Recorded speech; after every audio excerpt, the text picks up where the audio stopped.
welcome back to the basics of jazz drum set for music educators. Today we're talking about technique. Big scary word.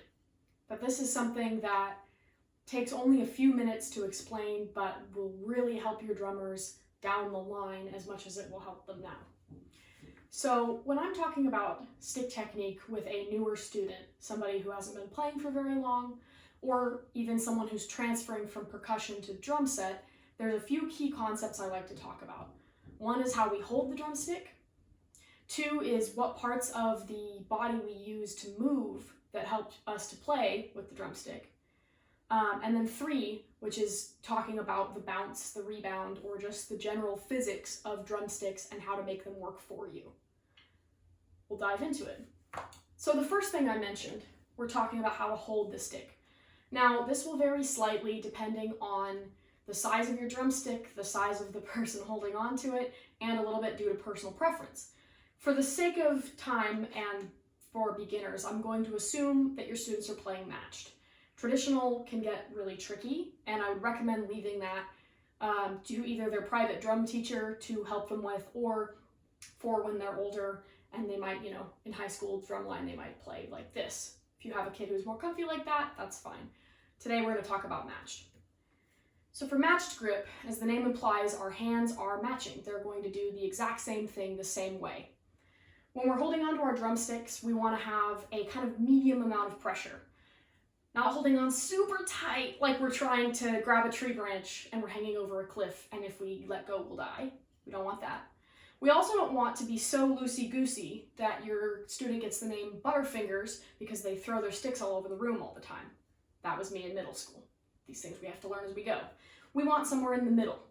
Enough pressure to keep the sticks in our hands, but not so much that we are overusing the muscles in our forearm, and not so much that it actually changes the sound of the stick on the drums and the cymbals, which I'll demonstrate real quick. If I'm playing the cymbal with a nice, loose, open grip, it sounds like this.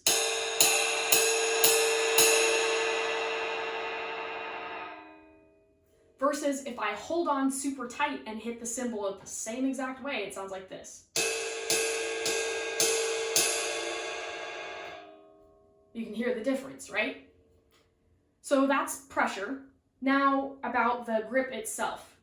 I am holding on to my stick with about between an inch and 2 inches sticking out the back of my hand, depending on whether you're looking at me from the front of the hand or the back of the hand. The main part of my grip, or the fulcrum, is coming from my first finger and my thumb pinched on the top of the stick. This is where the majority of your control comes from. So I like to tell people, this is the important bit, and then the rest of our fingers we're wrapping around the stick. Two mistakes I see kids make that can really impact the sounds they're making are, one, having tea with the queen, which is when they stick some or all of their fingers out away from the stick. This really lessens the amount of control we have over the drumstick. And this is going to mean that it flies away from their hands a lot of the time, and it's going to mean that the bounce pattern that we get going on is going to look really crazy, and it's going to feel hard to control. On the flip side, some students like to point their fingers. Now, this is really conducive only to a dead stroke, and I'm going to talk about what that means in a few minutes when we talk about the physics of the stick and the motion that we're trying to get here. But for now, what you need to know is that we don't want to see our fingers pointed. That's going to put the pressure in the wrong part of the stick.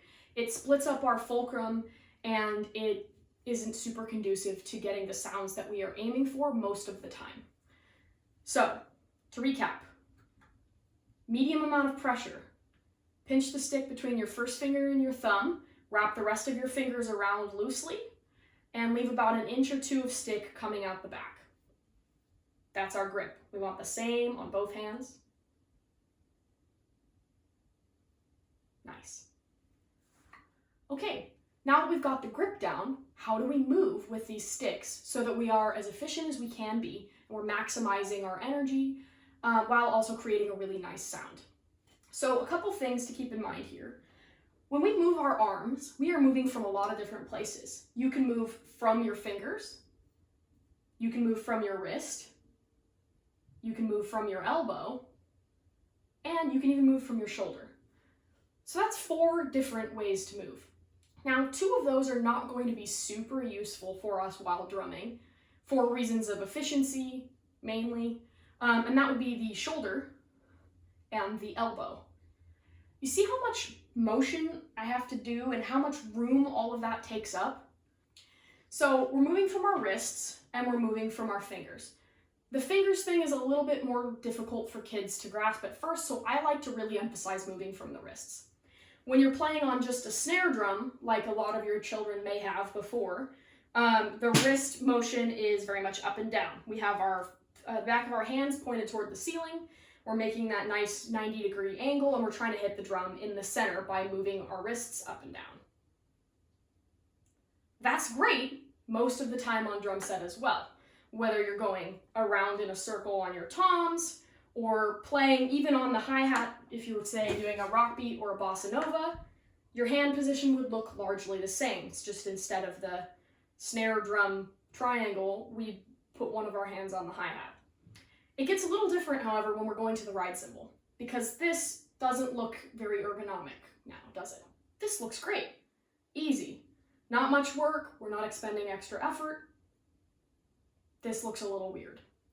So for me, and for a lot of drummers, what we prefer to do is to shift our grip when moving to the ride cymbal, or sometimes even to the floor tom, to more of a thumb up approach rather than a back of the hand up.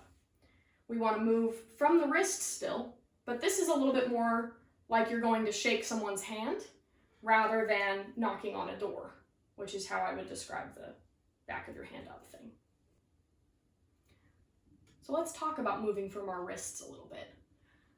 For the most part, there's kind of two ways we want to orient our arms when we're talking about moving from the wrists. The first is a very classically oriented snare drum thing, where we have the back of our hands pointed towards the ceiling, and the motion is a little bit like how you might knock on a door. Put the stick in your hand, and we go up and down like so. This sounds and looks like this.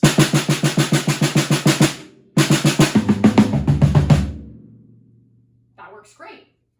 It even works really well if you're playing, say, a rock beat.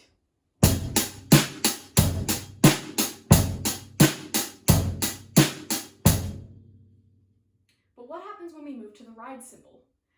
This doesn't quite look as ergonomic, does it? I don't feel like it's very ergonomic. I can already feel my right deltoid getting a little bigger.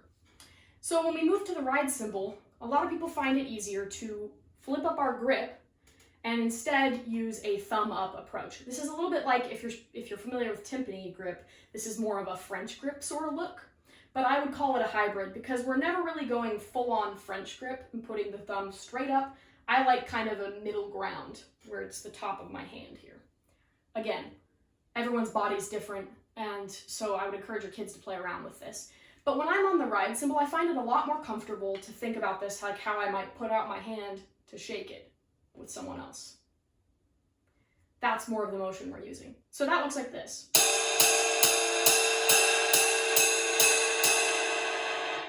Or in the context of a swing beat.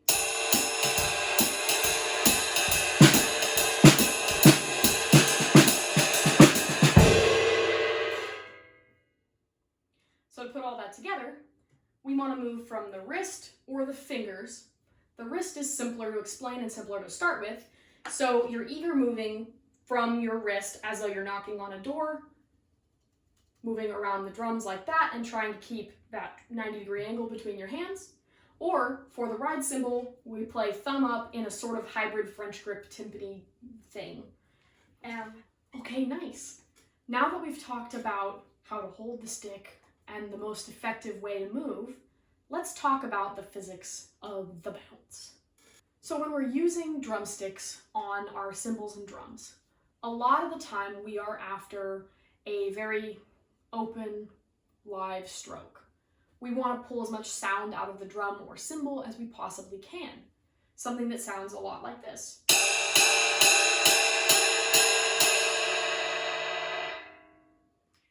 Something that I often see, especially with younger students, is a kind of accidental dead stroke. Now, what I mean by a dead stroke is a stroke with the stick that does not have a bounce to it. You'll notice when I played before, my stick came flying back up off the cymbal immediately, and so it was a very bouncy looking stroke. A dead stroke might look like this.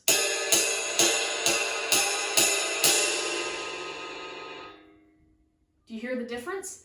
There's a lot less of a big ringing open tone. It's actually a lot quieter, and visually you'll notice that first of all, I had to lock my wrist up to play like that, so I was moving from the elbow, and second, I was hitting the cymbal so hard and without bouncing off of it that the cymbal was actually moving back and forth. We don't want this for a lot of reasons. One, it puts a lot more stress on the body. You saw how many more muscles I had to tense up in order to play like that. The second reason is that because we have to tense up so much, it takes way more energy and it takes way more time. You can't go very fast playing all dead strokes. It's just going to be crazy. And the third reason is, of course, that it sounds worse. You as the band director, that's probably your primary concern, right? It sounds worse. So I'd like to tell my students, especially younger students, to imagine they have a bouncy ball on the top of their stick. And so when you're throwing it down onto the cymbal, we want the bouncy ball to shoot back up right at you right away.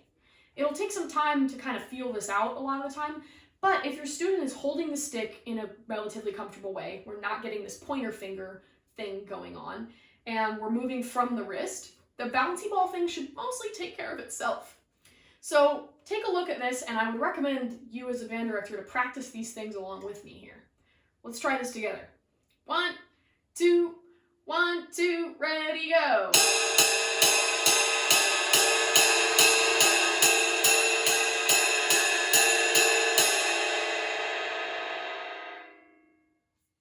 Awesome. I want to note for a second as well that this concept applies equally to the cymbals and to the drums. Let's take this rack tom, for instance. If I play with a nice, bouncy, open stroke, this is about what it sounds like.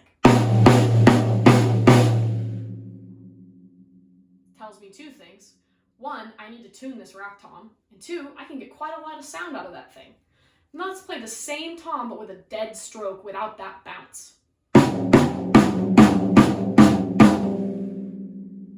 That sounds like garbage, right? And this can be the difference between having, your drum set sound really nice, having it be really clear and easy to follow, and having your kid feel like they're really getting a lot out of this. And having your kid feel like, man, this drum set doesn't sound very good, maybe it's not very nice, maybe I'm not that good at it, and then they kind of shrink back into themselves. They don't want to play as hard, they don't want to try, and it can really lead to a lack of confidence for your drummer and then by extension the rest of the band. So thanks for joining me today. Just to recap, we talked about how to hold the stick, we talked about how to move and which parts of your arm should be moving the most, and then we talked about the bounce and why it's important to get your stick launching back up at you off of the cymbal rather than relying on a down motion and an up motion kind of both coming from your arm. I hope this was helpful, and as always, please leave any questions that you have for me down in the comments. I will do my best to answer every single comment I get on any of these videos. And if you're another drummer or a music educator and you have other ways that you teach these concepts, or you'd like to add something to what I talked about here today, put that down in the comments too. And for all my band directors out there that got something out of this, don't forget to send it to a friend. I'm trying to create an army, an empire, if you will, of drum set educated music educators who feel comfortable and confident talking to their drummers and getting them to the next level in their musical careers. So if you like where I'm going with that, hit like on this, hit subscribe on this, and send it to a friend. Thanks so much, and I will see you next time.